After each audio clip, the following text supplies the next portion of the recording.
Hey man, I'm looking at this boom in cards going straight into the football season right now, and with fantasy football and all of that, and the new investors, are we going to see skill positions like wide receivers, tight ends, running backs start to pop week to week, or even ongoing?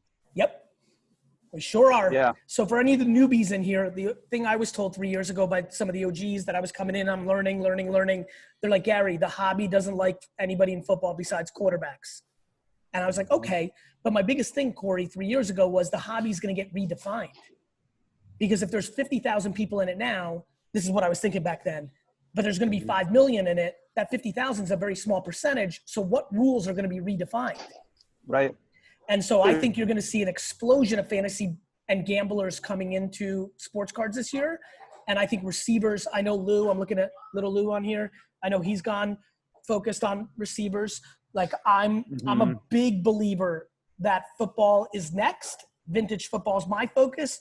But I do think that, I'm not buying AJ Greens or Julio Joneses or even younger guys like Amari Cooper. But do I think there's real money to be made in like a short-term arbitrage? I do. And I think that in a long-term arbitrage, they have to be – I think where everybody gets caught is if you're betting on new kids, eventually somebody's sitting with the bag.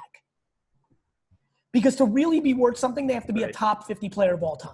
So I learned this in my teenage years around Todd Van Poppel. I bought 4,000 David Justice rookie cards when older guys, like a very small group back then, was saying, no, buy Ernie Banks, buy Clemente. And I'm like, fuck you, old guy. And that's who I am now. The action for all these kids is in the new guys.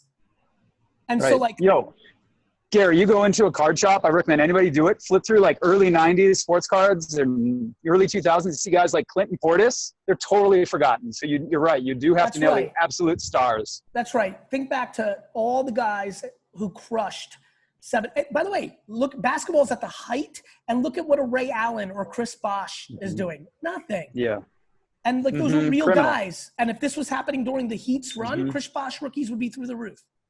You're going to get – a lot of people are going to get caught with a lot of modern – but, yes, I do think in the short term – but football scares the fuck out of me because you were perfectly right about Amari Cooper, and he breaks his fucking leg in week one. And that can happen to Patty Mahomes or Lamar Jackson too, though. So, it's a tough game. I agree. Football is tough. Football is tough. But cool, man. Awesome. Love it. Thank you, brother. Talk to you. Yep. Later.